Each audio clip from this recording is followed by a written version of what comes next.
Hello, good evening, targeted individuals. My name is Grace Udoh-Williams. I'm a targeted individual from the UK. I beg your pardon, there's children program on the background. I was just playing with my grandson, cute grandson in the background there. So that's just what is going on. My name is Grace Udoh-Williams. In today's episode, I'll be discussing recent development about the letter that I sent to the PM, new Prime Minister Boris Johnson, and some members of Parliament like Jeremy Corbyn, like my local MP, like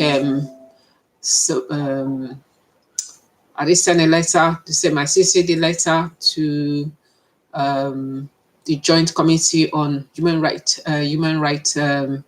people. I also sent to the Office of Human Rights, Charge of Human Rights. I also did send a letter, CC the same letter to the Archbishop of Canterbury, because I also believe this program is about, it's also spiritual, apart from physical, is spiritual. I also sent a letter, a copy of the letter, and also wrote a letter to the High Commission, Barbados High Commissioner, Mr. Innes.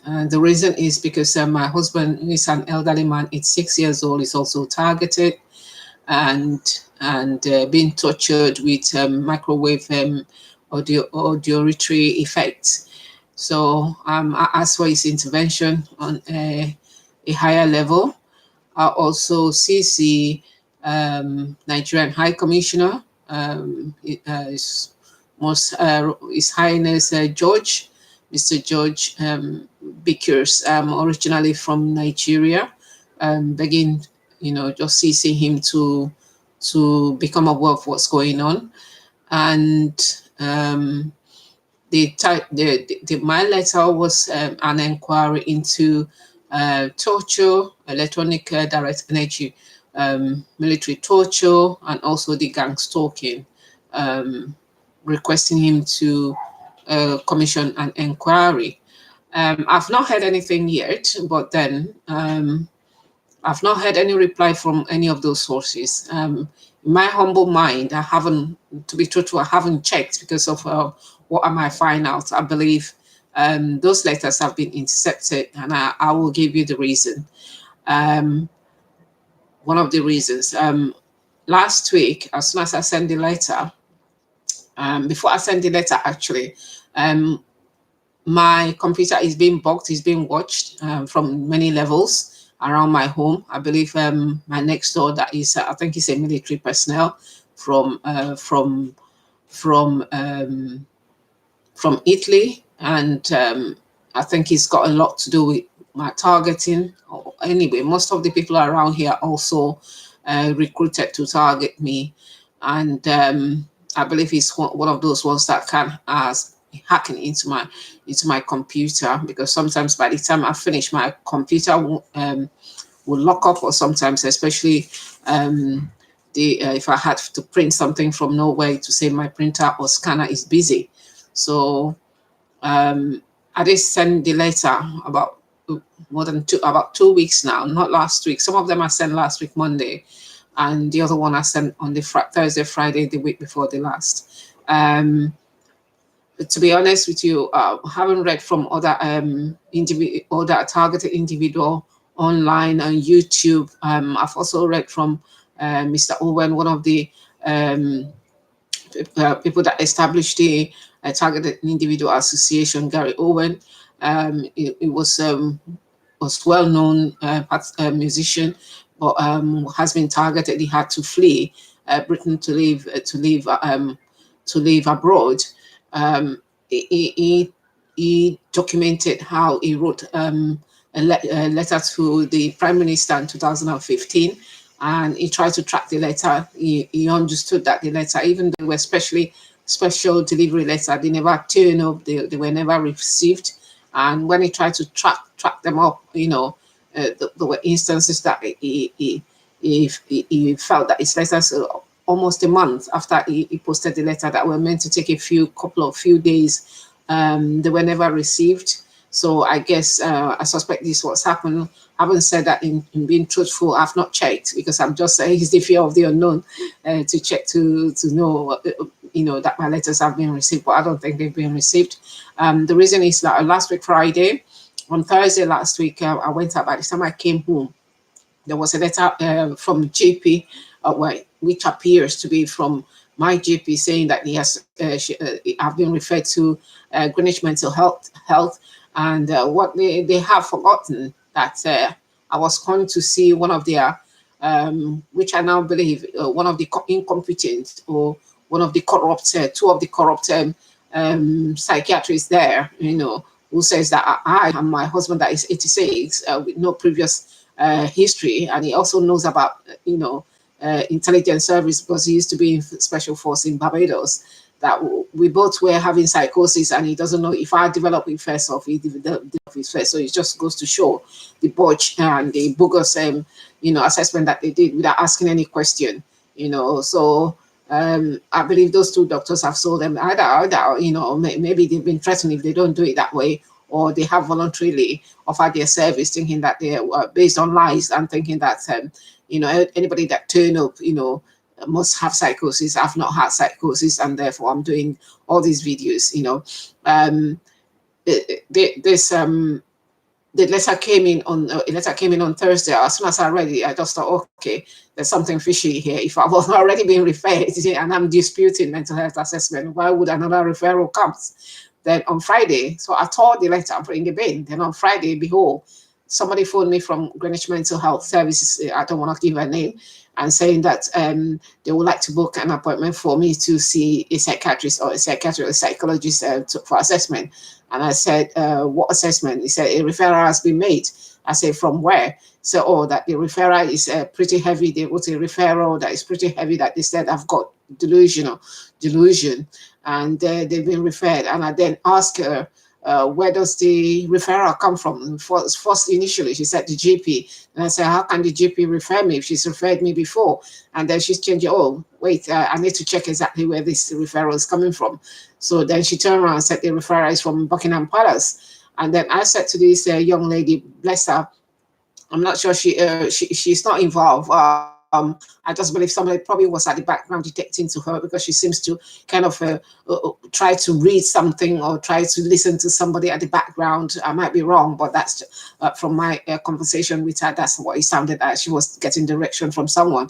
But she said the letter came from Buckingham Palace. Then I said to her, I hadn't written involved Buckingham Palace, because Buckingham Palace is the Queen, and the Queen has got nothing to do with the day-to-day operation of the country. So why would the Queen reply? This lady said, oh, they're all the same people. I'm thinking, yeah, there is security in Buckingham Palace, and also there's the security. I was expecting, if they were ever going to reply, that it will have to be Boris Johnson's secretary replying that he has gotten the letter, or to us, but there was no question. So it just goes to show that the letter has been intercepted. And like what I said the last time, that it is well known that the intelligence service to intercept people's letter and impersonate. So it is happening it is also happening in this time. I thought it was going to be impersonated, so they haven't proved me wrong. So it just seems that I'm beginning to read their mind, to the way they operate, because I knew for sure.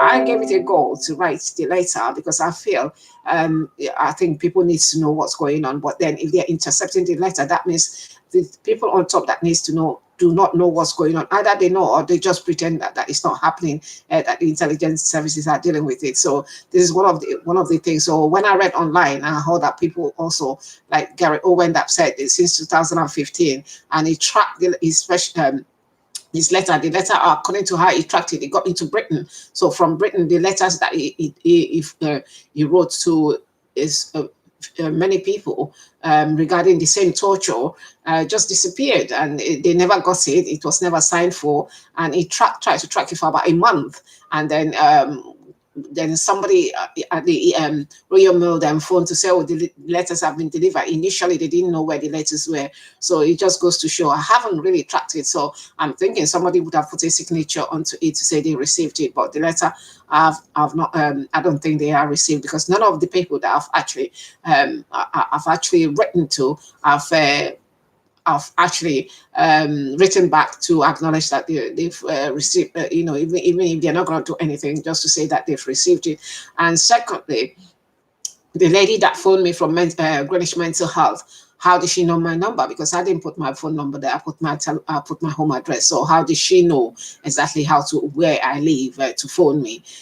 Based on somebody replying that they should refer me. So that means that the person that was referring from Buckingham Palace actually knows my number. So it's just a shame. What I was they actually confirmed what I was thinking, So if they're reading my mind, so I can also read them, because I do hypothesize that this is how they're going to behave, and they haven't failed in whatever I thought they're going to behave. So that is one thing. So that means those letters that I wrote and CC, all those people, they haven't received the letter. So obviously nobody's going to act. And there you go. So, well, it is documented. So I will check. I haven't checked, in being honest, I have not checked. So I'm going to check to find out those are with my receipts to see if they've been received. Then the next time I will update you when they were signed for. But there is not even a single reply apart from mental health. But we've been here before. It is well known worldwide that the Intel services use mental health to shut people up that have complained of being targeted. So it is not a new thing. The targeting, being targeted and torture is not a new phenomenon. It's been ongoing as early as maybe in the 1950s or soon after the war. And now, as I read to research more, I actually thought it originated from East Germany. Actually, it is something that the Americans did create, and then it was used by the Germans, to torture scientists, to torture people when they were carrying out their experiments, and or even on children. And then when people complain, then they get them into mental health to shut them up permanently, and that forced treatments, or permanently that they don't come out. That's where they die, so that people will not know that these people have been used as an experiment. So obviously, if they are doing warfare, if they are doing war equipment, they're trying to see if it works. Obviously, they're not going to use pigs, because pigs won't be able to say if they're in pain or express what's happening for them to feed back into the AI computer system. So obviously, they're going to want to use human being, and any human being that have crossed the line or not crossed the line, their own line, even if you don't know you've crossed the line, or that has been vocal, or like whistleblowers, or people that have just been deemed a pest. So obviously they're going to put their names into the system to be used and torture, and exactly with the military. So it is a military research.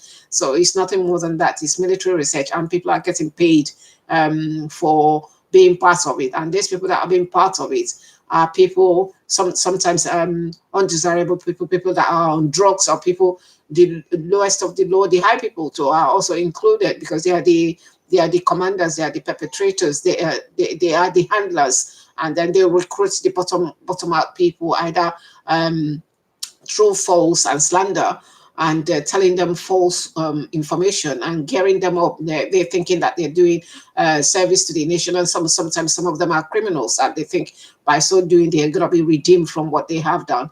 And they have also used a lot of black people, and I noticed that they've used a lot of, in terms of my one, it's a mix. There's a lot of Nigerians there, and I've seen, especially I come from the deep south, the Calabar people. I've seen a lot of Yoruba-looking men and women targeting me, and most of them are Christians that go to church on Sunday to pray and ask God to protect them, whereas they are actually, some of them probably they don't know what they're doing, because they've been told lies. I believe some of them do know what they're doing, because especially the younger ones, because I'm sure they can go online to find out what's going on, and they seem to be proud. So it seems to be we are back into slavery, of the slavery mentality, where the black are being used, as the white people or white slave masters are using the blacks as their, you know, their criminal moles, that they are the ones that goes to do their dirty deeds, you know, get their hand dirty because they want to be seen as doing something good, whereas they are actually committing crime, being used to commit crime. And as the Lord gave the white person the ability to say no, he has also given the black person the ability to say no, but they have refused to use the ability to say no. So they continue to be slave, you know. So it is a slave mentality where a white person, a white master will hire a black man to carry out his dirty deeds, and they are so willing. They are very, very willing to because you say it's the case of a white man, and in that mentality, whatever the white man says is always true, whereas it's not the truth. The white man is a man. First of all, the color does not come into it. It's a man, first of all, and you say as a human being is open to corruption. So white, blue, green, or whatever color it is, they're open to corruption.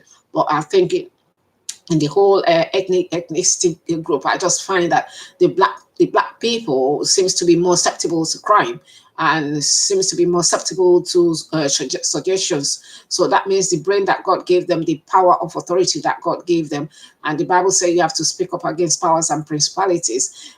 They have relinquished the power and given it to somebody else to control.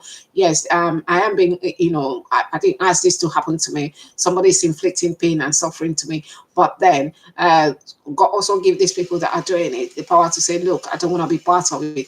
But obviously, some of them are criminals too. So maybe they've been promised a redemption from what they're doing, or not to be persecuted, or because of the money, poverty. But no matter how poor you are, then you are inflicting problem, causing problem and anguish on another person, which you will not want to for it to happen to your members of your family. So, but having said that, I've also read in YouTube's in America why a host of families of black people are being used to carry out, and sometimes because they're involved. So some of these black people probably in their lifetime, apart from coming here, they will never come in close contact with the white person. So there's the mentality of seeing the white person probably as a demigod. There's no demigod, it's only one God, and it's not on earth. We are all human beings. So if they go on that mentality, that means that they don't question, they don't ask, why should I do this? Why don't you do it yourself? Why am I involved? Why are you talking to me about this? No, there's no questioning, and they just accept what they're being told, and then they go and carry out crime in the name of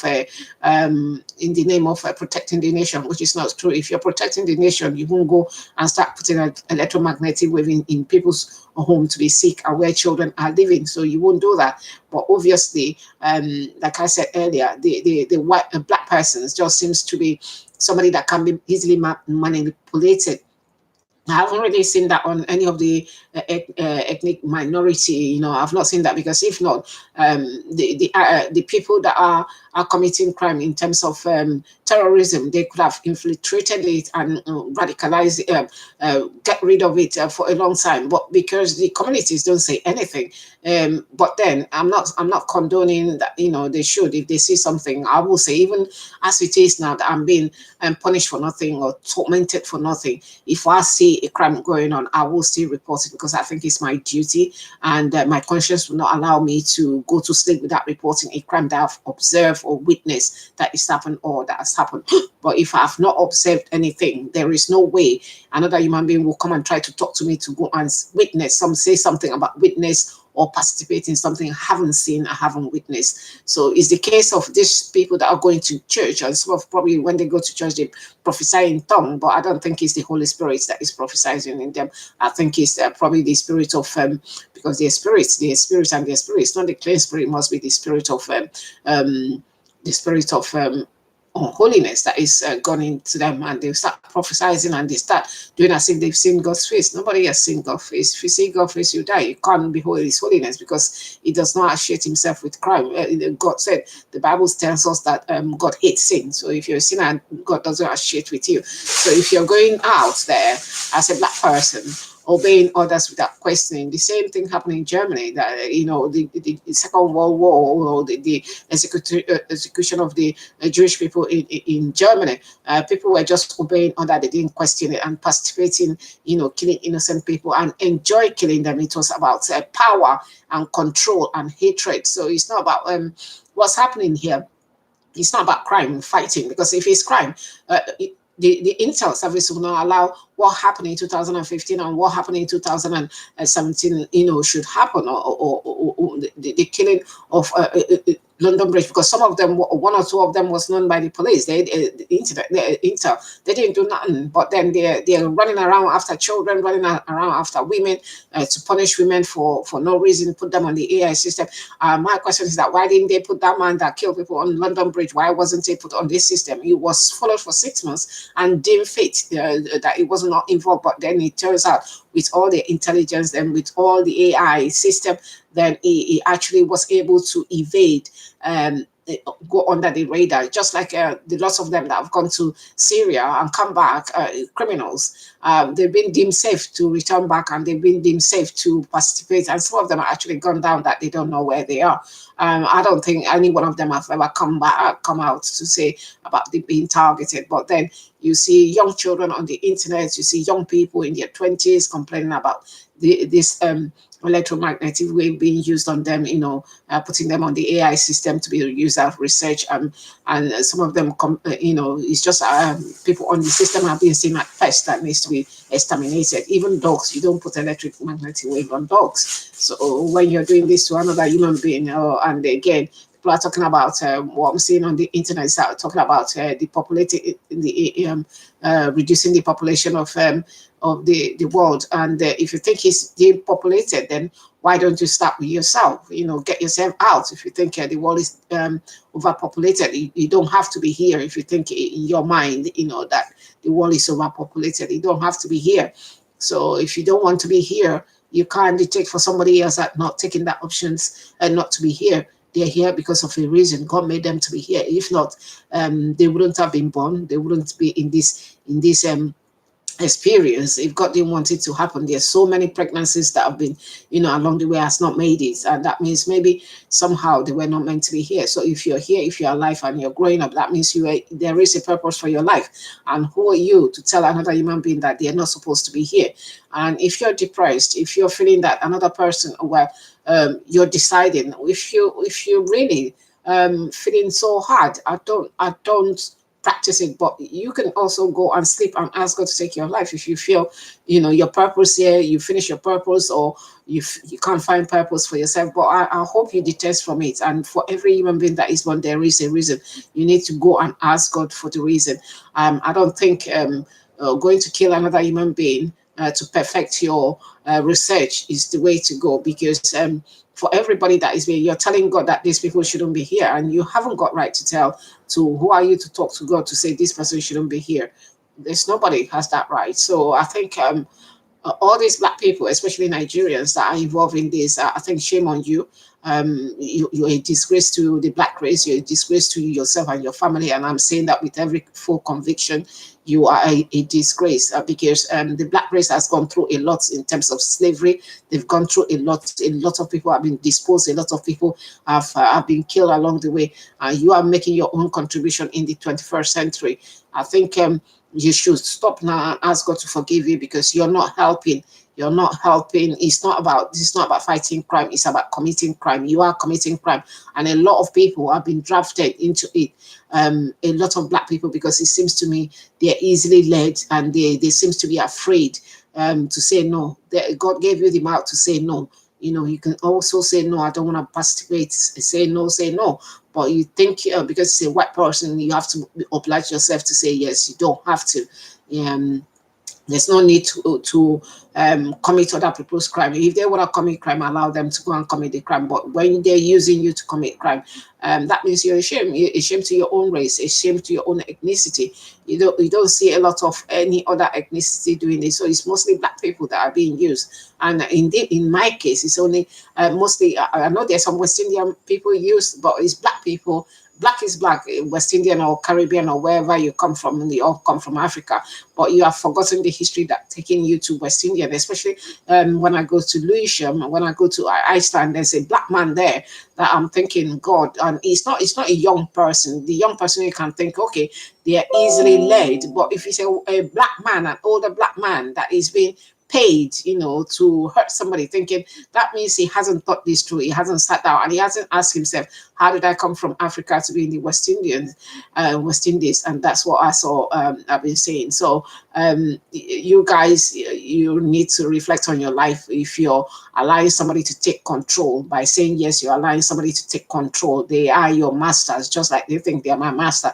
At least in my own sorrows, I can be able to say what's happening to me, but you can't talk. You cannot talk. You cannot say, because you're bounded. You're not a free person as you think. They might be promising you heaven and earth, but when that crutch comes, when the Lord comes after you, they won't be there, because they will be facing their own demons and you'll be facing yours, and you realize that you've made a mistake. But by then it to be too late, because the mistake that you're making is costing somebody's anguish, somebody's aggro, somebody's tears, somebody's suffering.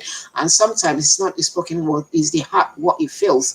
And when people call, my God, why are you allowing this to happen to me? Who are the perpetrators? So a lot of Black people, a lot of Nigerians, a lot of Yoruba, especially Yoruba are the most in this country.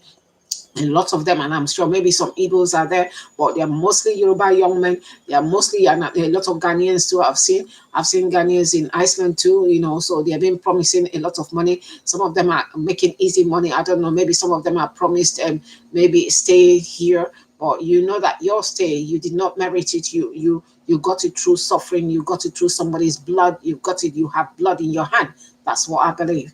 And whatever you do, that blood, the Lord Jesus Christ will never forgive. You will never, because you know exactly what you're doing. So it's not something that I didn't know about this. When they started, I go on the internet. So everybody has access. If you don't have a home, it's about 50p. In some places, you can go on the internet and find out what's going on, how people are complaining, what this might cause. So no matter what lie somebody is telling you, you have the ability to say no, and you can also check for yourself. You haven't checked, but you have accepted, and then you have joined. So a lot of Black people, both in London, in the UK and in America, are involved in targeting.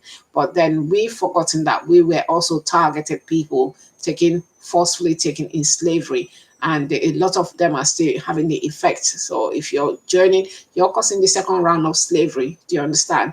And God help you, because I'm made by God. If God didn't want me to be here, He has the ability to extinguish my life, to extinguish. He doesn't need anybody to pour anything into my body. He has the ability. I'll go to sleep and not wake up, and that's the way He wants it. But He hasn't, and you think you have a right to call another human being pest and to take their life because you have the weapon. And but if you know you are doing the right thing, how come you're hiding? How come you are destroying all the evidence that will point to you? If you're that bold and you believe in what you're doing that is right, how come you are hiding? How come you are hiding the evidence? How come when I get the evidence, you come and remove it because you have the key to my home, or you can come into my home through the window and do what you want to do when I'm not there? How come you cannot say boldly? If somebody has committed a crime, if the police is going, they don't hide. They go, they knock on the door, and then get them out into police custody and then take them into court. But you know what you're doing is not right, and that's why you're hiding behind walls. You are hiding behind people. You're using the Black people to do your own dirty job. But your own day of reckoning will come, because there's nothing that has a beginning without end. It might look as if it's long, but your own reckoning, your own days will come to. So it does come to everybody, just like the man that, they say committed suicide in America. He's been into lots of sexual activities with young women, sex slaves. And when it came to him, he did not expect it. I don't think he expected his life was going to end 2019. He did not foresee it coming. And when it came like a bring. I'm talking about Mr. Epstein in America, the recent one that just died on Saturday, or they say committed suicide, or if he was murdered. To shut up, I don't know. It's not for me to judge, but it's just a typical example. I don't think if somebody has had a crystal ball to say to this man that in 2019 your life will end, he would not believe it. He felt he was above the law. He felt he was untouchable. He felt because of his connection, because of his power, because of his money. But it just goes to show that when God says enough is enough, there will be no hiding place for you. And he's taking the easier option to end his own life. And he could not face the music of what he's done, all those people that he's abused. He cannot face the music. So he has either been shut up or he shut himself up just so that he cannot face the music. But yeah, I don't think never in his life did he think this will come to be. So example, just like every one of you that you're torturing people, your own day of reckoning will come. I'm asking you to stop now. There's nothing to be gained. You might gain a few money. If you greed money, you buy TV, you buy a car, you flash it up. All is vanity. Vanity is vanity. When it all comes to an end, you realize that it's all material world. It's nothing to it. When you go to meet your God, you won't take any of those there. If you're lucky, you might leave it for your children, and your children might come and take your suffering. The problem that you've created, they will take it upon their shoulder, upon their body, upon their blood, and carry it on as a curse from what you've done. So having said that, that's that part. The other part is that I went to uh, last week before the first, the 31st of the last day of the month, July. I took my granddaughter to go to Lewisham. I bought her some certain clothes to go and return the ones that I thought they were a bit small for her and she would enjoy it. So by the time I got to Lewisham, I was got through from the bus. I got into um, Marks and Spencer and came out the other way into the market itself in front of the shopping area. And as soon as I could just see at the corner of my eye, there was a man, a white man, wearing a t-shirt, a sweatshirt, saying L and Q, a sky blue color, standing by Lewisham, Marks and Spencer. So as soon as I saw him, because I've learned to identify these guys, he was a gang stalker, working with L and Q, and he stood there. As soon as I went in there to, can't remember exactly where I went and came out, then this man just followed me. I don't know if he wanted to laser my back. This man is about maybe 5'7", 8". He's not short man. I'm short. I'm 5'2.5" or 2.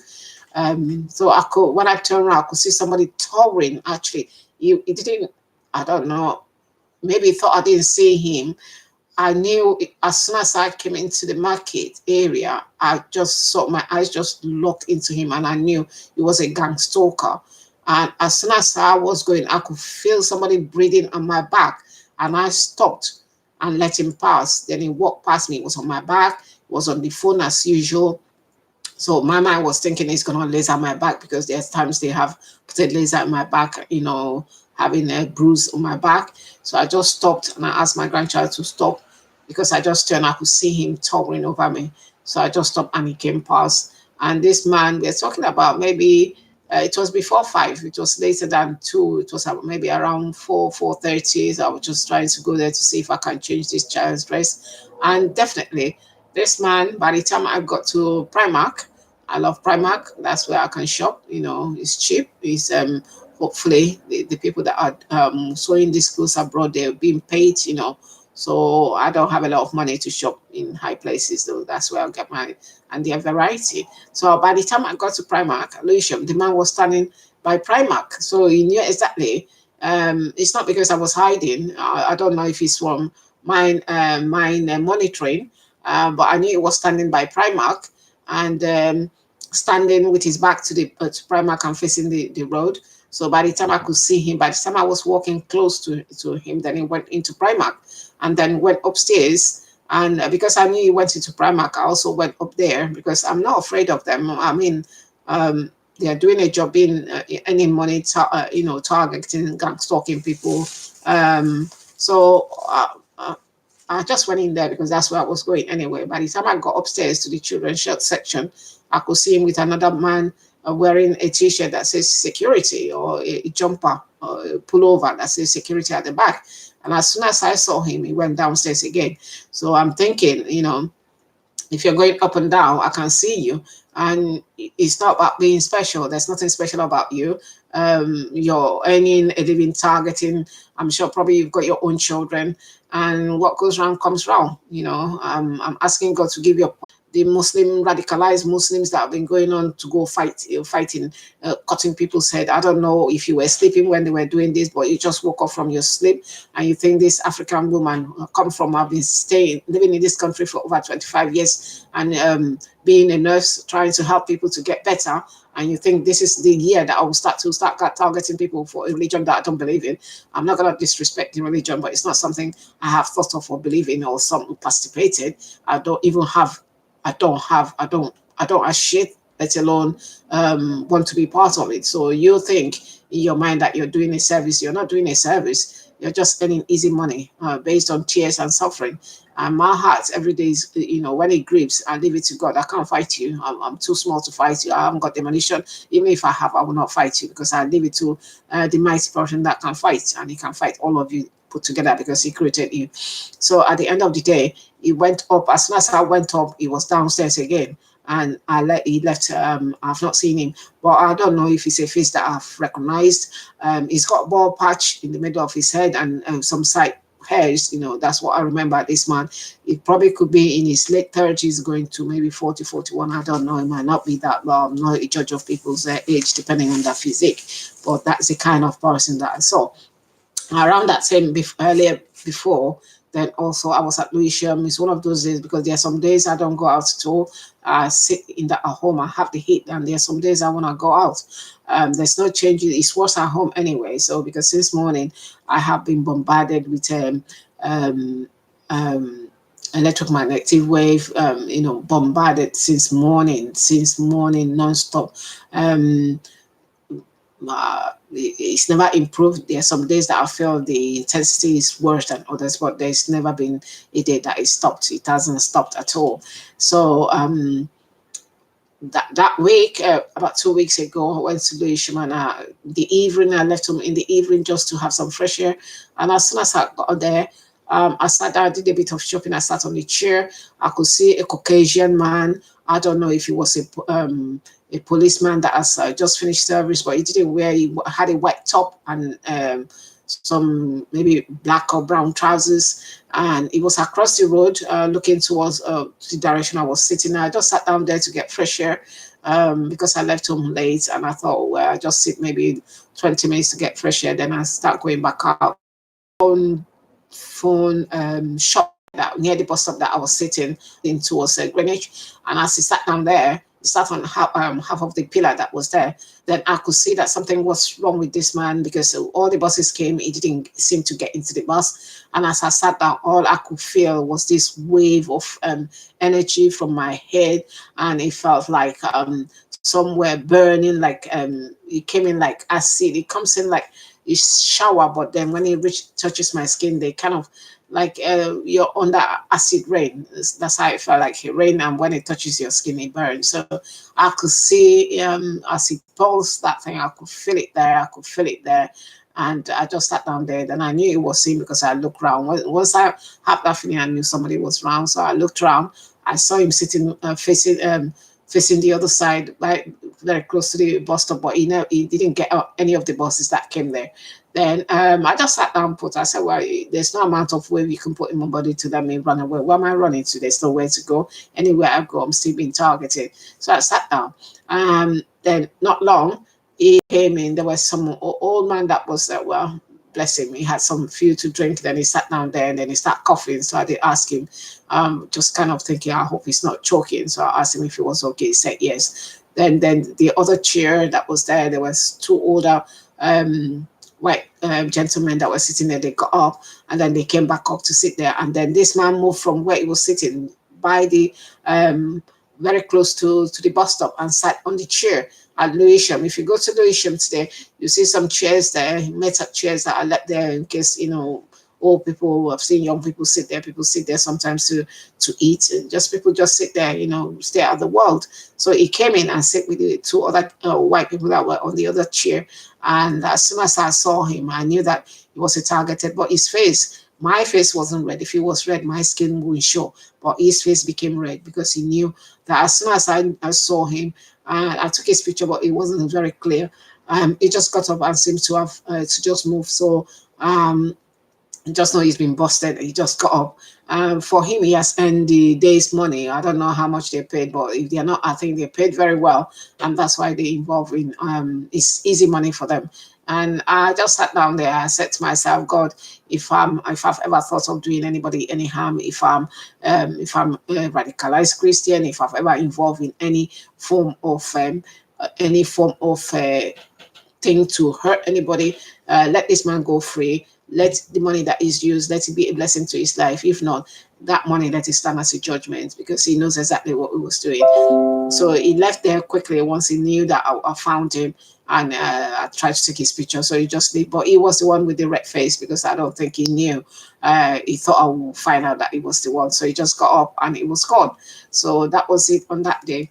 And yesterday, day before yesterday, I went to Woolwich first, and as I got on the bus, I could see, not yesterday, sorry, on yesterday was Wednesday. On Tuesday, I went to Woolwich. I had a meeting there to see somebody at 12:30, to see somebody at 10:30. So as I got in there, finished and just went to the shopping area, getting the bus, I could see again another Caucasian man. And sometimes they're using all these old middle-aged men. I mean, I'm getting old, in my 50s, heading to 60s, but then we are talking about really old men that should know better. So is there a way of them any extra money for them to retire safely? God has a way of getting level. So I could see this man. As soon as I got into the bus, he just was projecting this camera, following the bus. So I don't know, maybe they're advertising me into another sector of them, because a lot of them seem to have earned money, and it's just like the government giving defense money, not knowing exactly what this money is being used. And just pretending they don't know. So this money is being given to people to target another human being. Then that was that for that street. That was the day before yesterday and the rest of it. And yesterday, I actually went to Westminster. The idea was to, because I saw it on the website, on their website, that the Targeted Individual Association, they're not doing a protest on Wednesdays. That's what I read last week. Protest on Wednesdays. I went there hoping to meet some of them, just to connect with a targeted individual association and people from that community, just to put my face there so that they can see me on face. I've been on Facebook, but when I went in there, I could not see where they were yesterday, so I was going around in circle. Two things happened. By the time I got there to the field, or the area in front of, not exactly by the House of Parliament, just in front there on the field, where those brave people have immortal in stones there. I saw these two couples. One was short, like skinned lady, and one was tall, well, maybe about 5'9", 5'10", with a long lens camera, and he was pretending to be taking a picture of one of the columns there, but seems to be pointing the photo or the camera into my face. So I had to take the paper that I had and cover my face, and then just stand there and look at them, just to make sure that, look, I'm not afraid of you, whatever it is. I've got nothing, my conscience, at the end of it. And then when they kept doing that, then I moved forward, and they left and crossed the street. I went on the other side near St. Mary's Church, I think it's called. Is it St. Mary? The opposite side of the House of Parliament. And then I saw, as I was walking around trying to track if those people have come, if they were standing away, because they have blocked, I think they're doing some renovation or building work. They have blocked the Parliament square just in front of the Parliament, and they're doing some road works there. So I just walked towards where the visitors gallery is, and the same people, I saw them like doing a U-turn, not U-turn, a circle behind the church, and then they just came back. So they seems to be in a hurry. They didn't seem to be like any of the tourists that I see, that so many of them is trying to stand there and taking pictures with some of the statues. They just kind of hurried away. But I know they didn't look African to me. They look West African. The lady was short and light skin, and the man was dark color skin. And so it was about, maybe the woman was about maybe my height, or 5'1", 5'2", or 3, and the man was about maybe 5'9" or 5'10". So the man and carry a long lens camera. So both of them didn't look like visitors. So I don't know if they are coming from Barbados High Commission. I don't know, or they're just doing their own thing. But they didn't look like visitors at all, because once I noticed them, they seemed to want to hurry up away from the square. And as I walked along, thinking I couldn't see any of the targeted individual association people. So I thought, okay, maybe I should just walk to Trafalgar Square and get the bus back home. But at least it gave me opportunity to come out of the house. And as I was walking, I just stopped at the bus stop. I'm looking to see if I can see if they're still there, if there's any place I missed. And then here comes the police, and the police car just came. I think it was BX66 and the HFN. BX66, I think that was the number, BX66 HFN. This as soon as I stood there by the bus stop, I was contemplating maybe I should walk down to Trafalgar Square or get the bus. I just stood at the bus stop, and this police car just came in, and then just stood not far away from where I was standing at the bus stop. And then I initially thought maybe it was waiting for the light, and the light became green, and he still stood there. We were talking about a good couple of minutes, still stood there, and the light went red, and the light went green again, and he was still standing there. Maybe, I don't know if they expected me to do the marathon. I know I haven't committed any crime. And I have my bags with me, the one on my shoulder and the one I carry. And I thought, well, you're welcome to search me. You're welcome to get a female to come and do body scan if you wanted to. You're welcome. They didn't come out. They just stood in the car and thought I was intimidated. I wasn't intimidated, something that I've seen so many times. I'm not intimidated by them. I know it's based on falsehood. Harassment, wanted to search me to scan my bag. They were free to leave the bag on the floor for them to turn it over and double check, but they didn't. For some reason, they didn't. Then they waited for the light to come into red. They waited there quite a while until the light turned into green again. I think it was probably the third time. Then they went, and then they went and stopped not too far. The next trouble of flight and back there. And for me, I was not afraid of them. I'm not afraid of them. I know some of them is kind of an harassment, thinking that if I see the police, I'm going to jump up. No, I don't jump at police. Some of them are good cops. Some of them, I mean, those ones that are sent are just obeying others. I don't think they're just obeying others, being called to track a woman, being called to do this. But I don't think it's those people that are the perpetrators, are the handlers, and they're the ones hiding away behind walls, hiding away in people's home, hiding away, recruiting people, pretending it's not happening. And when you complain, they say you're mad, but they know within their soul and their spirit that they're committing crime. So those are the ones. These other ones are just being people that are being just obeying commands and doing their job. So I have nothing against them at all. I was prepared to hand over my bag for them to turn over and check. And I will suggest to you guys the the MI5, the Metropolitan Police, and the whatever you are, or well, I think the best thing for you is to get a body scan in front of the house when I'm leaving. You make sure that my body is scanned, my everywhere that needs to be scanned, scan my bag before I leave. So that will give you a kind of peace of mind and confidence that I'm not carrying anything. And I hope you do the same thing to everybody that is being suspected. I mean, you do the same thing to the Muslims, all the jihadis that have run back into Britain, that they're hiding somewhere, you don't know where they are. I hope you go find them out and scan them when they're going, because it will be the thing to stop all this crime. So if not, you're not going to have peace, and you keep having to believe that as soon as I come out, I'm going to commit crime that I haven't committed before. I've never committed a petty crime, let alone thinking of committing a heavy crime against another human being. I've been a nurse for almost 17, 18 years. Before then, I used to work as a healthcare assistant.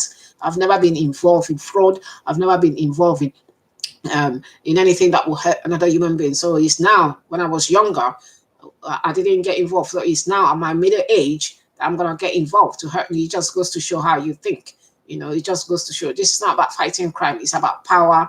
It's about abuse of power. It's about bullying. It's about the power that you have, because this what you have covers you. If you know that you're going to be detected very quickly, I don't think you think twice because of people who sue. But because what the weapon you have gives you anonymity, hides you away, so you're committing this crime. So it's not about fighting crime. You are actually the perpetrator of crime, and you're asking other people to commit crime under the under the umbrella of national security. So you're using national security as a front, and you're committing crime against women. Your mother was a woman. If your mother didn't push you out, you won't be in this world, no matter what your father did. So, but then your fight is against women, and that's where you're gonna get your Victoria Cross, your George St. George Cross, and your Victoria Cross is gonna come about fight, using electromagnetic wave to kill women and children. That's where you're gonna get your own glory. Good luck. You've done so well. I applaud you for what you're doing. And those Nigerians, what are you going to get your Victoria Cross on? At least they give Victoria Cross here. When you go back home, who is going to give you Victoria Cross? Or they're going to line you up. You'll be too ashamed to show your face in the public, to even open your mouth to say this is what you involved. So shame on you. You'll be ashamed to open your mouth to say this is what I got involved with, harming children, harming women, innocent women, people that don't know her. You will never be able to open your mouth to say to anybody. So in your mind, it's going to be eating you to the rest of your days. You will never be able to open your mouth to say, because again, you'll be afraid that they're going to turn on you.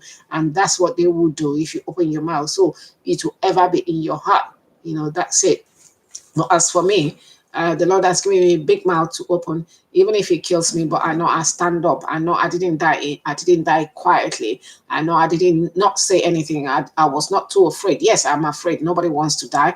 Nobody wants a horrible death. If death comes, you rather want to lie on your bed and die. But if this is the way God said my time is up, but at least I'm using it to alert other people. So for you, you're even a worse slave than me, because you're being paid, and that money too, even when you die, will stand as a judgment for you. The money you're earning, the easy money you're earning, because of the sorrow that is in the heart, that people are saying, oh God, what have I done to deserve this? What are they doing? That sorrow will come as a judgment in your breakfast, in your lunch, and in your dinner.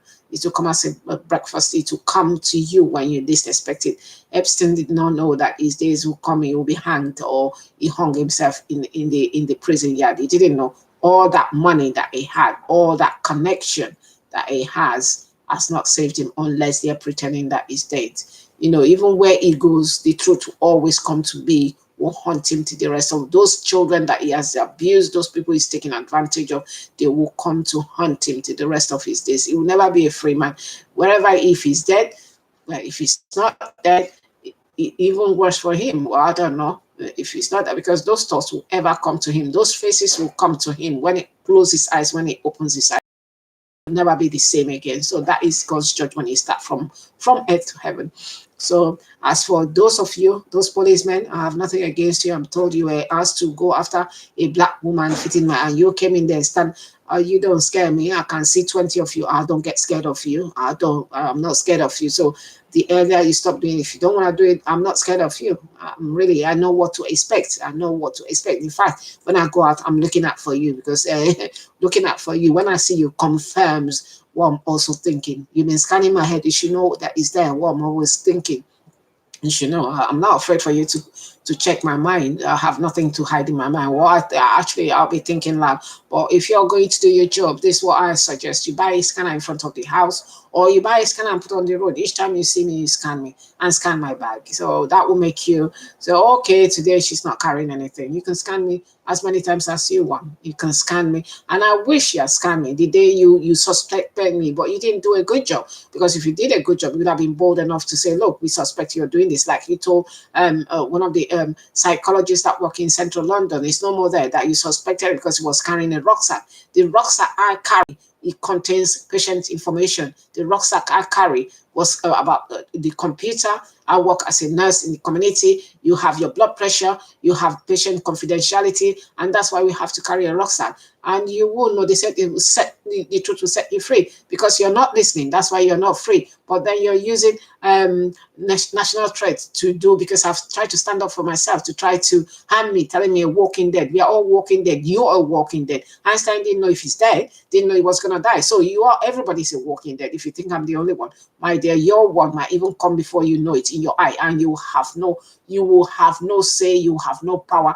That money, that electromagnetic wave won't have any, it will not have any power. Nobody will help you to come, just like it's coming to every person. So that's one thing you should know. Don't think you're indispensable. There's nobody that is indispensable. My daddy, that was a pastor, will say that is an equalizer. That is an equalizer. So if you're white, thinking that because the color of your skin is white, that gives you the authority to do what you're doing. No, It's not. It's different colors. There is the brown color. There is the very black color. There is the orange color. There is the white. God made them all because He made them varied and beautiful. So who are you to say one race should exist and one race should? Who are you? If you're so disillusioned, then go and lie down somewhere. Whatever. I don't condone anything, but if that's you're so disillusioned, but you can't come and take God's work because you're feeling the harm, pretending you're fighting crime.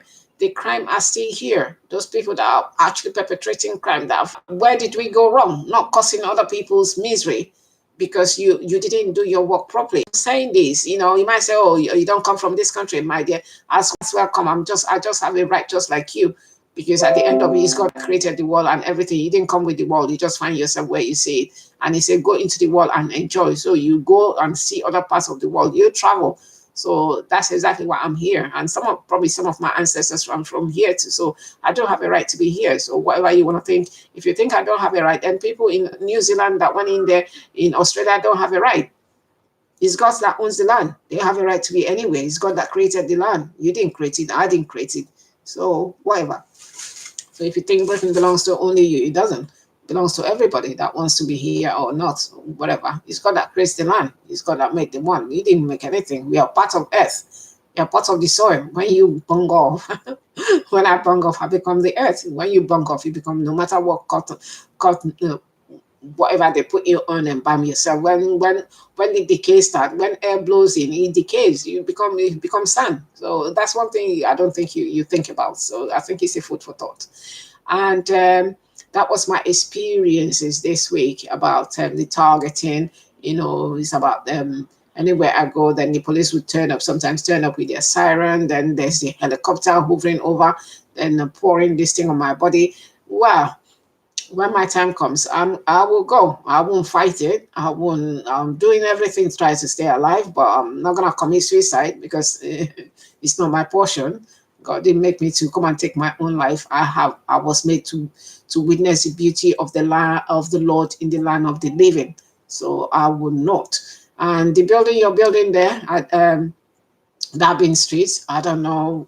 That building has not been completed. I know you're digging off ground there somewhere where the combat team first landed. That I noticed them on the 5th of September last year, where you pack your combat air team. You packed it near those two blocks on Winfordton Road, just a little bit up the hill there. That's where you parked your car, your van. It wasn't a car, it was a van. And the white van at the background, you wrote a combat team at the background of white, you understand? And up that hill, I know a lot in those two blocks that are there. I'm not going to name the blocks because of the innocent people. I know you've got maybe a flat there that you're using. And you've got a flat opposite me where I'm living, and you've got in the corner, then you've got, so I'm being surrounded left, right, and center.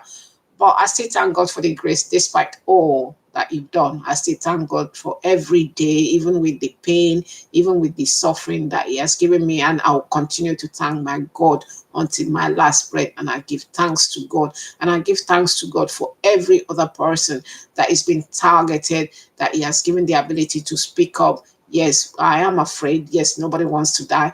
But if I have to die, at least I know that I've been able to say something and try to alert people, other people, into what you're doing. So in terms of that, I give thanks to God. And my letters, I will take time now to try to see if the letters have been received, but I doubt if they've been received. They've been intercepted because you're trying to hide. And if you know you're doing the right thing, you won't hide. They say the truth will set you free. You know the truth, but you tend to put people to be used for research. And the military is using people and then they want to go to war and come back. And the problem is that the way I look at life again, when this thing first started in America, then being adopted, the German took it and started killing people. What is happening in America? Look at the state. Is the wealthiest country in the world. Is the richest country in the world. But see what is happening every day. Somebody got upset somewhere, just feel that his own revenge is to take another human life every day. So it just goes to show, he who lives by the sword who die by the sword. It's just that in between, the innocents are getting cut up, in between. Look at what's happened there. And the same equipment or the same frequency that you have studied to use against other people, countries like China has also lent it, Cuba has also lent it, and Russia has also lent it. This thing that you started in secret to use to harm people, human beings, they've also lent it, and then they're using it in reverse to harm Americans. Think about it. So when you're getting Nigerians involved, and Nigerians are known to be some sort of people, then eventually it will get to the hands of the unknown. And then maybe they also will start using it. When they don't get their ways, they will start going to the embassy and using it, because it seems to be the way forward now, isn't it? When you're using this thing, teaching people that shouldn't be, it's a military warfare, should be in the field of military where men are men fighting. But no, they are not using it to fight men, you're using it to fight women. You need to fight young women or young men. 80%, according to what he said on the YouTube, it's about 70 to 80% of people that you're fighting, that you're targeting, are women. Are women. That's where you're gonna get your Victoria Cross. It's a woman. If a woman did not bring you into this world, you won't be here. So you're using 70, 80%, because the women can't fight back. Women can't do much apart from talking. And that's where you get, and then you get, according to what is being written, you get your sexual gratification from that, torturing women. That's where you get your glory, and that's where you're gonna get your Victoria Cross, from torturing women and children. It just goes to show. So we go to see, when you guys have the weapon that the Americans started, the German took it up, killing people, then the Russian took it up, then now it's the Cubans are taking it up, killing the American, or affecting the Americans. And we had it in the news, and also the China to have lent this weapon, and then who are they targeting? The Americans, where the whole thing just started. So he has come back full circle. So think about it, guys. Think about it. So if you're using it to target me, yeah, maybe one day to overwhelm me, if God says so, and I'm no more, fine. I mean, like the man that threatened me, you're walking dead. But you're forgetting that once you're born, you're walking to your death. Yours might just even happen before mine. So that's it, especially when you start your own life, especially starting your own life, very early, killing human being, having blood in your hand, and having a kick, a laugh for another human suffering. So that is how it's going to be. So I'm asking you guys to stay positive. I went yesterday to try to meet the association they were in there. So I need to find out what days they go. I did question a lady that they were actually white people, bless them, that they were also talking about torture there. I saw them, these people, they even asked me to take their photograph, talking about putting, without any trial and tortured. And I see the image of torture, no matter what those people would have done, even if they were terrorists, there is law that they find evidence, they lock them up and throw the key away.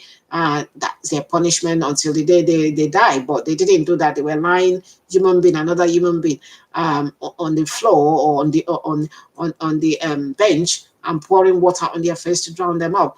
And then when Britons go outside Britain and people are maltreating them based on what they've read, based on what they've seen, then you wonder why. Before I came to this country, Britain used to be, when you say Britain, so they're good people. That's what, but obviously, I'm not saying everybody is bad. I've never had any problem until what was happening in 2015. I've never had any problem with anybody.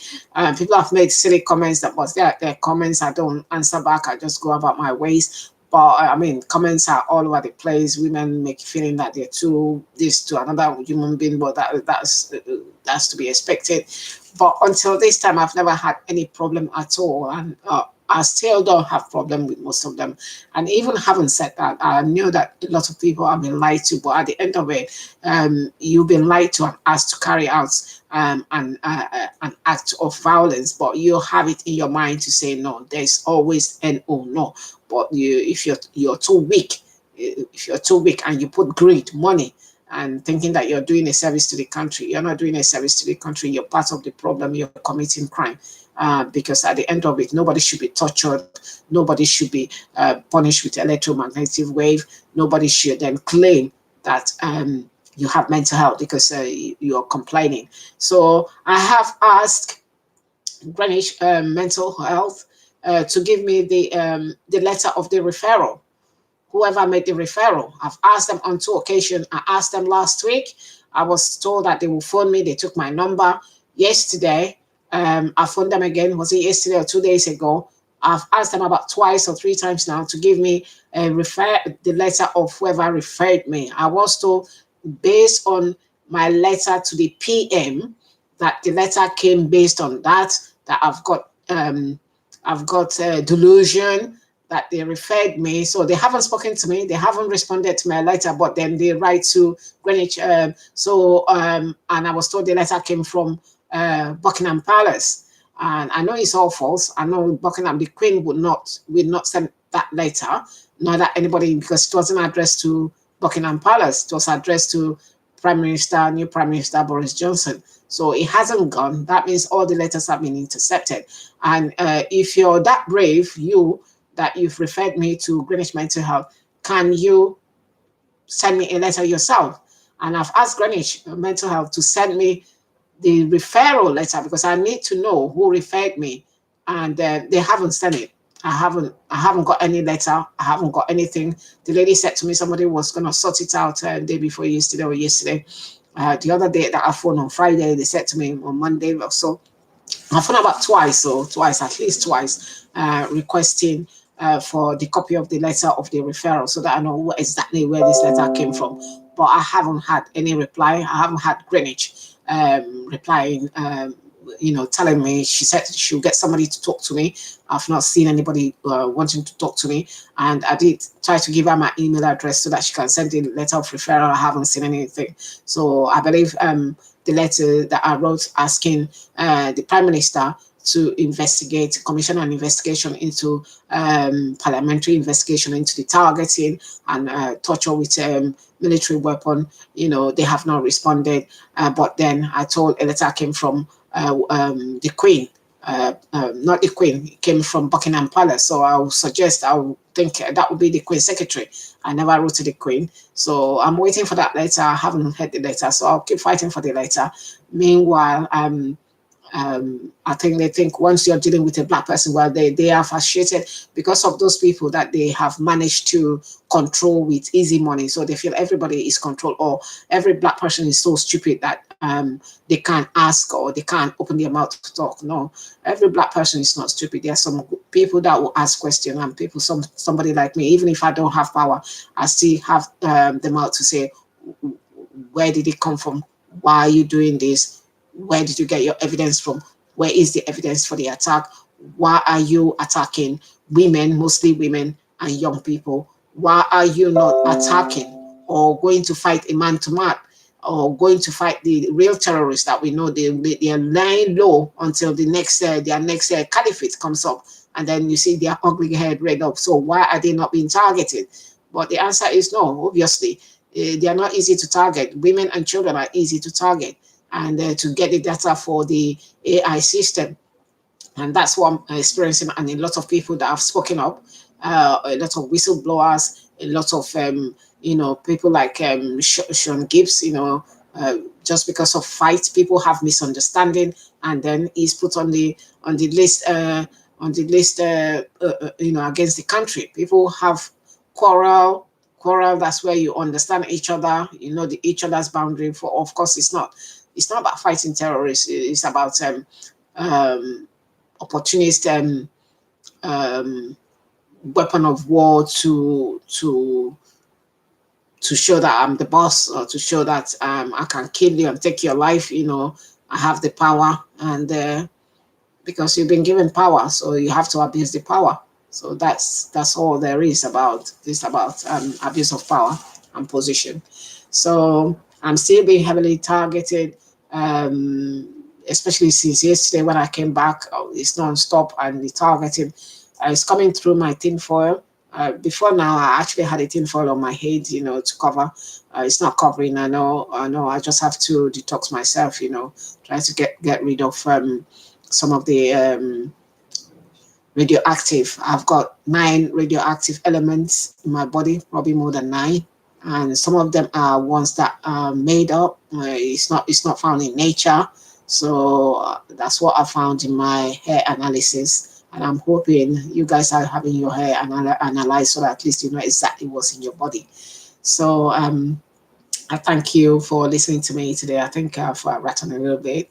I stay positive, stay strong, hold on to your God. I haven't been to church for quite a lot, about more than 8 weeks or 10 weeks now. 12 since about maybe April after Easter, because I think the pastor was kind of doing so. I don't know. I'm not gonna speculate, but I thought maybe I mistook it that he was talking about me because of the YouTube. He was talking about people having YouTube channels, and if he sees anybody on YouTube, I said, well, that's where I've got help, because even in the church, nobody's believing it. They think it's mostly spiritual, but I know it's spiritual. It's got spiritual elements, because you have to hate somebody so much that you want them dead, that you have to put this thing where it causes cancer, it causes untold suffering to the person. So it must be, and hate is spiritual. It must be hate. You hate them, that you don't want them to exist, but you want to exist. You want your own children, grandchildren,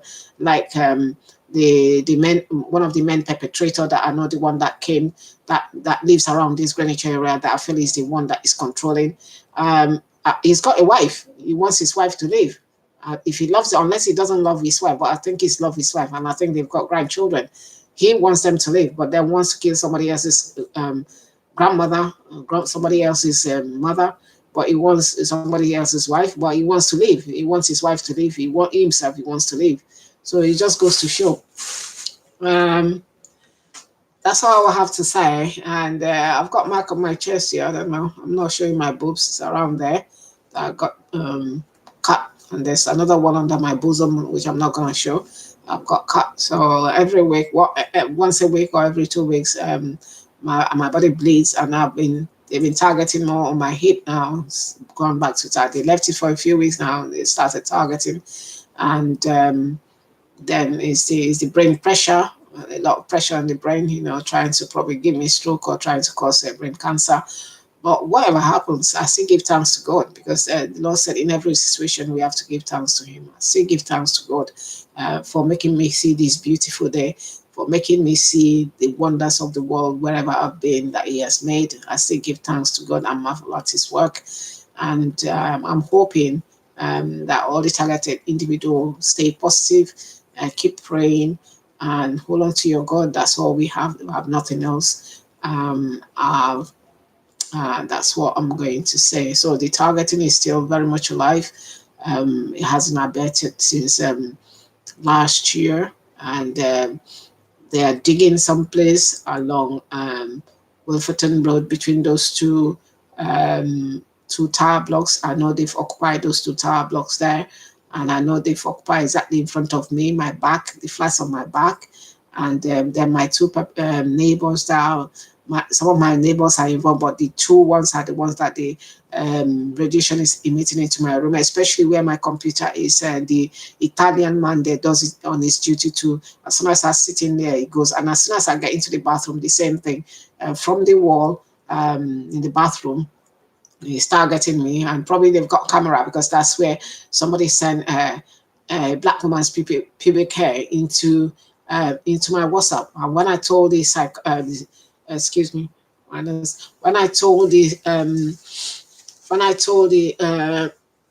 psychiatrists that they were sending this thing in there, so he wrote to my employer saying that I said they were sending, but they did send on 2 occasions actually. It came on my WhatsApp, and for the fact that my WhatsApp, they're all nurses, there's no mail there, and I can't see, and we're all Christians, I can't see a Christian who take a black woman's pubic care. So it must have come from a white man, and I'm sure he was trying to tell me a message that look at you or whatever.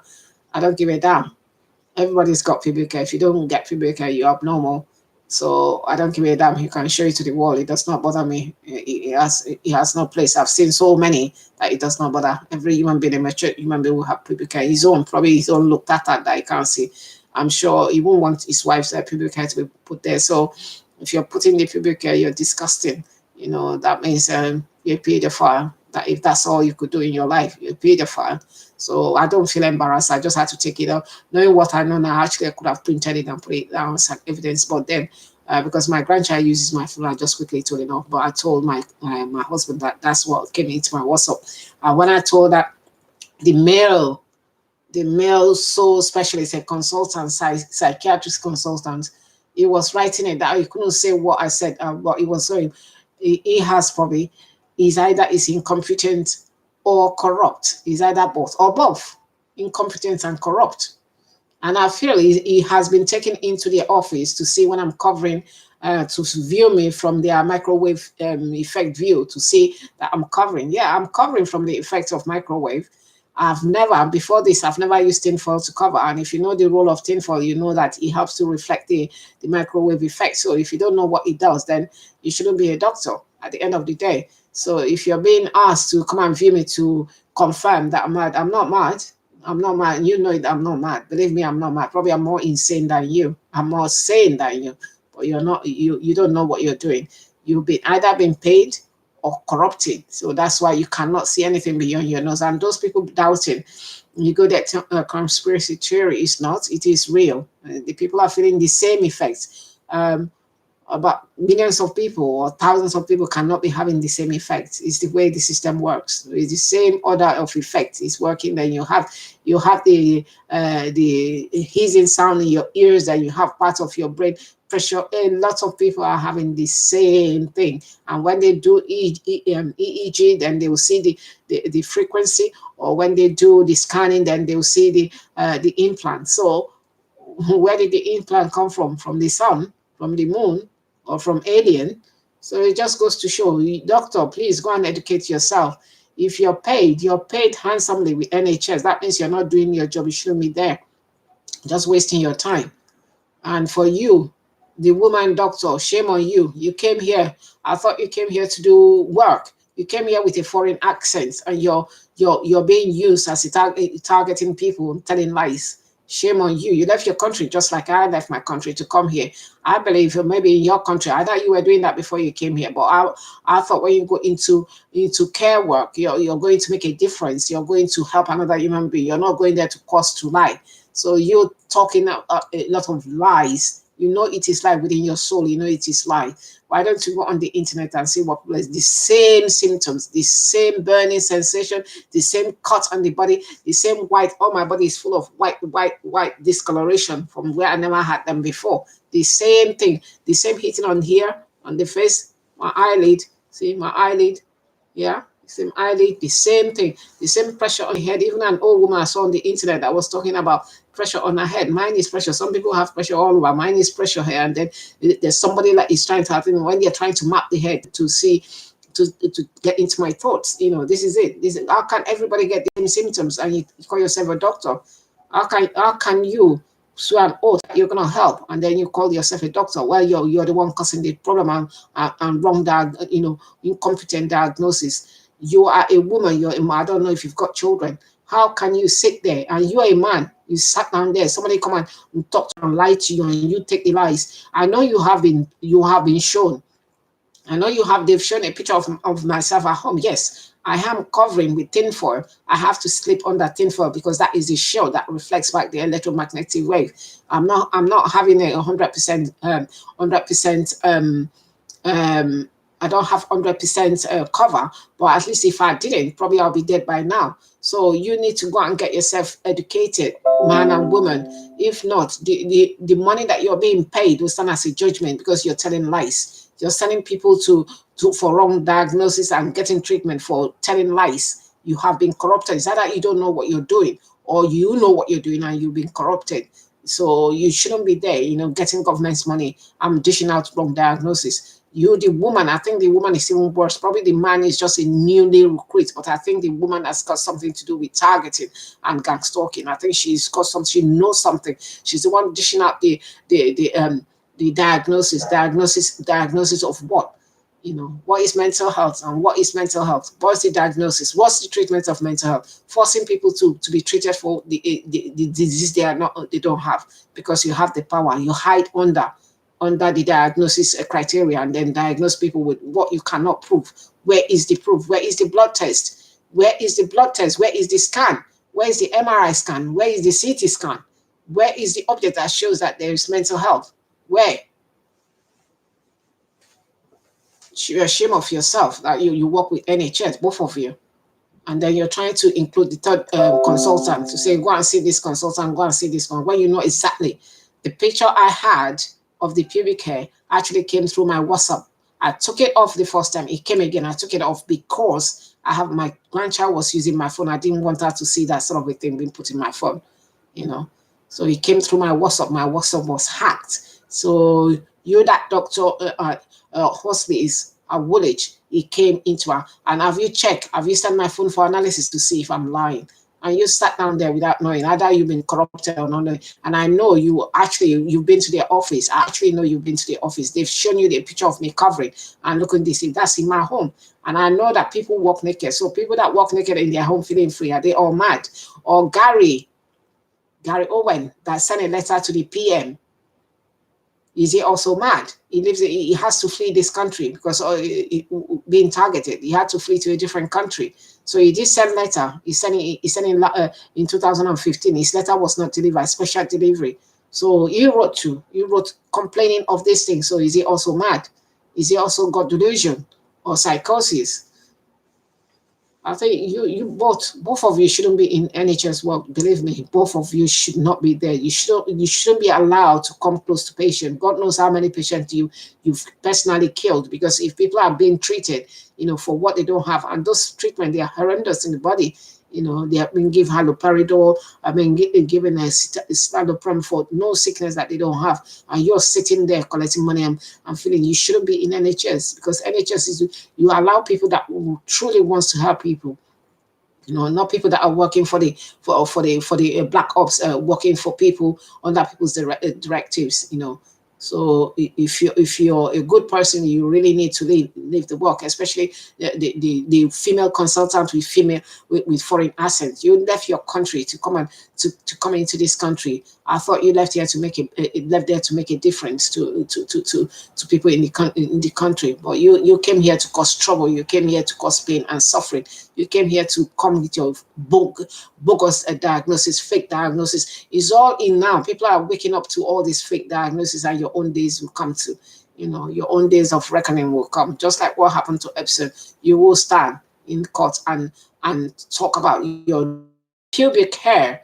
It might be mine, it might be, but it was a black woman's pubic hair. Somebody pedophile thought that he has to send it into my phone. I took it off. And I told my husband that somebody is putting on a derogatory this into my phone. He said, take it off. I said, I've taken it off because my grandchild was using my phone. I didn't want her to see it. And then you sat down there without knowing. Either you know or you don't know. And talking what you have no clue. If you don't have a clue, you ask the research, but because you didn't, you were walking into what you've been asked to do, asked to say. So that means that you are part of it. And I know you have actually walked into the office where they're filming me in daytime, in real time, to see, so that they show, she's mad. I'm not mad. I know exactly what's happening. I'm not mad. This is me. This is my face. I'm not mad. You did not. You are also at Woolwich. You did not ask me any question. You did not ask maybe one or two questions that were unrelated. You were meant to be independent. You were not independent. You did not ask questions. You couldn't even look at me in the face. You could not look at me in the face. If I knew that, I would have filmed you. You could not look at me in the face. You were busy looking at the computer, that the letter that the other female doctor, the foreign doctor, sent to you. She didn't tell me that I've got psychosis. She said, I can't say anything. I wanted to see my colleague. Knowing what I know now, that you need in hospital is one doctor that diagnosed them. In the community is two of you. And because nobody can trust what you say, it's just a suggestion. Your diagnosis is just a suggestion. So you need the other person to collaborate. And their collaborating will strengthen it, say diagnosis. But it's how many people have you cured from mental health? How many people from your own practice? How many people? If they stop their medication, they go back. they stop their medication, they rebound, or whatever they're thinking, or whatever comes back. So you really haven't cured them. You're just suppressing the symptoms. And some of them are symptoms that are being caused. They're environmental symptoms. That's why they're not going away. And you call yourself NHS doctor. So all that money consultants post they're giving you, you're just using it to abuse your office. Your office is do no harm, do good, do no harm. Your office, your power, you're using it to destroy another human being. Even psychiatrists that have got conscience now are talking against this thing, using your power to abuse. You should hide yourself in shame. And then you are trying to involve the third consultant. And then because I didn't go, you try all those assessments, all those letters were taken away from me, from somebody opened the door and took those letters because that was incriminating. You sent, the female doctor that you work in Charlton, you sent a letter on the 30th of August last year. You wrote a letter that was delivered to me on the 31st saying I should see the male doctor that I saw on the 16th, then see another doctor. I don't want to involve the poor man. I'm sure he doesn't know anything, for continual assessment. Continual assessment, my foot. You know what you were doing because this is what you do. You alone couldn't come to conclusion. You knew it was a lie and you were part of it. You're part of the targeted people. You're part of the perpetrator. That's why you have to involve the other doctor to cover up, because you have to see the second person to be able to make a deal based on suggestion. And when I got in there, he's already been briefed. So he did not ask me, say, oh, this is what we've got to do. The first thing that man told me, apart from introducing himself, was to tell me the medication I was going to be going. Then I asked him, am I being diagnosed with mental health problem? He said, yes. And then he said, oh, no. And I said, oh, then he said, oh, no. That's why you're here, for me to assess. But what question did he ask me? What question did this man ask me if you're doing assessment? There's verbal assessment, there's observational assessment, there's biometrics. So which question did you ask me for your own assessment? Apart from putting the letter, the other female non-British woman put in the screen, your screen. That's what you were staring at. You could not even look at me in the face. But then you picked up what I said, that they sent a black woman. And I've never had, since I've been in this country over 20 years, I've never had anybody send a degrading photo, because I don't have male friends. I have female. And no female will take another female private part and send it to another female's phone. And all my friends are Christians. So they wouldn't dare to do that anyway. I don't do that. So there's no opportunity for anybody to send that kind of degrading. And you didn't say it, but you didn't check my phone. But you wrote about it. You didn't check my phone. You didn't check if it was sent. But you have the audacity to write to the occupational health that I said so. And I said so, I stand 100% what I said. A black woman's pubic hair was sent into my phone on 2 occasions. I took it up the first one. I took it up at the time. I didn't even think of printing it out and keep it as evidence. But you are a doctor, a position of trust. I should be able to trust you to say what you're saying that is true. But that means you're a liar. That means all the work you've been doing, you've been lying. You shouldn't be there, taking government's money.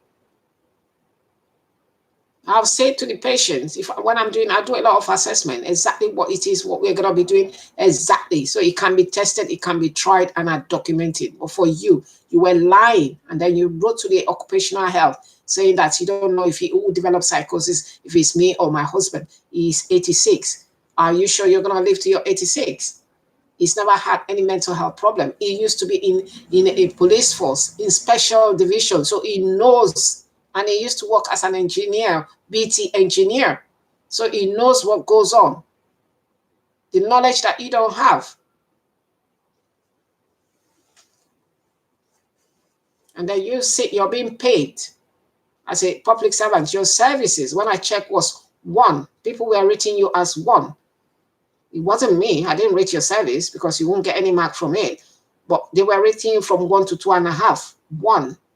In NHS, 1. So it just goes to show what services you're being paid to deliver. I don't know where the quality assurance people, where they are, for that kind of level of services. When you're going there, instead of telling people exactly the way it is, you're lying.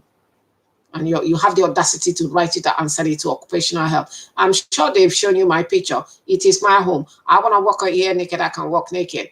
So working naked in my house, if it makes me mad, well, we will see where it is documented. Yeah, they sent a picture, black woman's pubic hair, and I believe, because I believe there was a camera in my bathroom, so they have taken pictures, because again, it is well spoken, it is well written that they go for your genitals, because that's where they have the cakes, that's where they have the fun, and they're trying to use it as a psychological warfare. I don't feel psychological. You can, well, take the picture of my pubic hair and post it in there. It does not bother me. It does not bother me, because everybody has got one. If you don't have one, you're abnormal. And I work as a nurse for 17 and a half years, and I've seen.